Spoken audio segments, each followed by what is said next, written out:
If you know something about me and how I coach and what I teach, I'm a big proponent of using our career to change our company's culture for Christ, or at least influence it.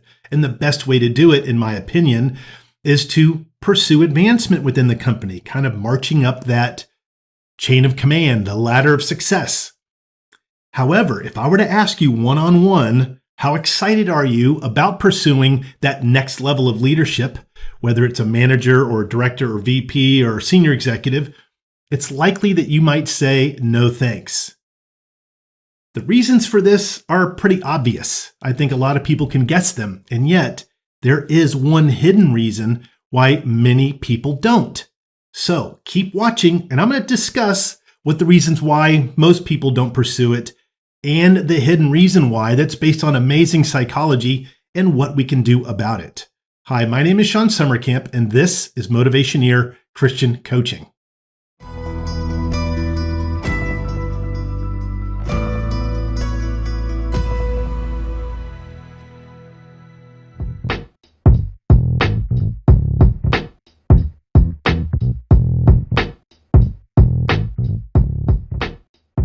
Okay, you may be guessing that I'm going to talk about blockers. Well, I'm really not in this case.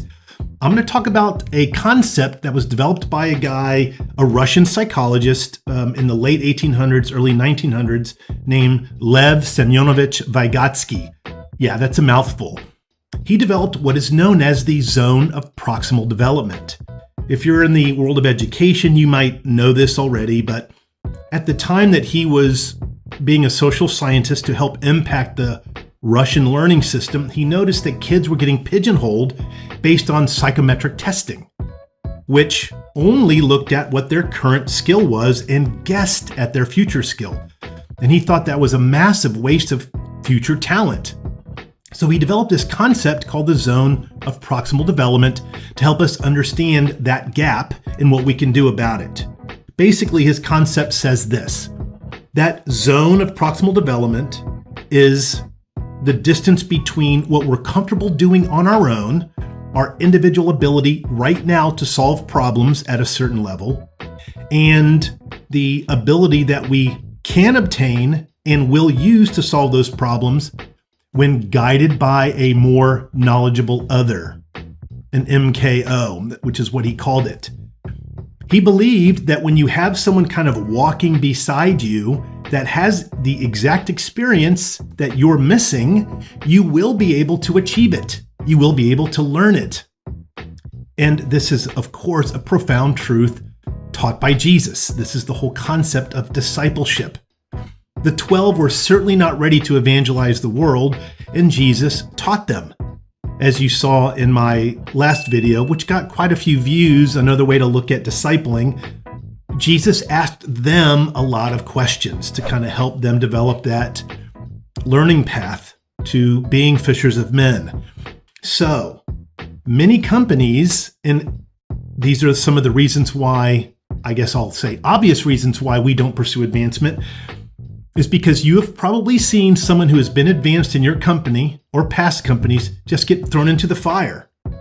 That thrown into the fire is a very common way to advance people because the people that are already at that new level don't take the time to train the person who just got thrust into it. So people say, no way. I've heard also people say, I don't want to just be a babysitter. That's what being a bigger, higher leader with more responsibility is. Or I'm going to end up working 60 hours a week and I don't want to do that, and lots of other reasons. So if you want to be the person that makes a big impact on the culture of your company for Christ, and that includes other employees, consider pursuing advancement by having somebody that is a more knowledgeable other. Maybe that's within your company, which is a great place to start looking, where you can ask your, senior leaders or maybe HR, hey, what kind of leadership development training do you have? Now, I do advise against just sitting in one class or 3 or 4 classes. It's really important to have someone that walks with you long term. Obviously, this is the essence of mentorship. Mentorship specifically, we don't want to have people directly above us in that chain of command, but someone who's achieved a leadership role at least commensurate with where you're going to be, or what you're pursuing. Another great thing one of my clients did, and man, I want to say her name and you know who you are, that I was so impressed with, she developed what she called her personal board of directors. She surrounded herself with these very high-level, very successful professional women outside of her organization, and she facilitates these meetings once a month where she kind of downloads their information. It's like group mentoring, and they get the benefit of the other senior people, senior leaders in the group to bounce their ideas off of while she's learning by watching them. It's brilliant. I love it. You can also join a mastermind group, which I do lots of, depending upon what the context is, or of course, hiring a coach, but this is not about selling my coaching. But you want someone who's going to be with you for the long term so that when new concepts pop up, you can immediately reach out to that person as a resource. Get their permission to do it before you just bombard them, or of course, hire an executive coach and then do it. I made a very short list of some of the things that maybe intimidate us about future roles and also prevent us from pursuing it because we think the zone of development is, the chasm can't be crossed, but it can be when you have a more knowledgeable other. So how to organize your time better so that you're not engulfed by your calendar. How to automate processes. That's a profoundly brilliant way to make leadership a much easier burden.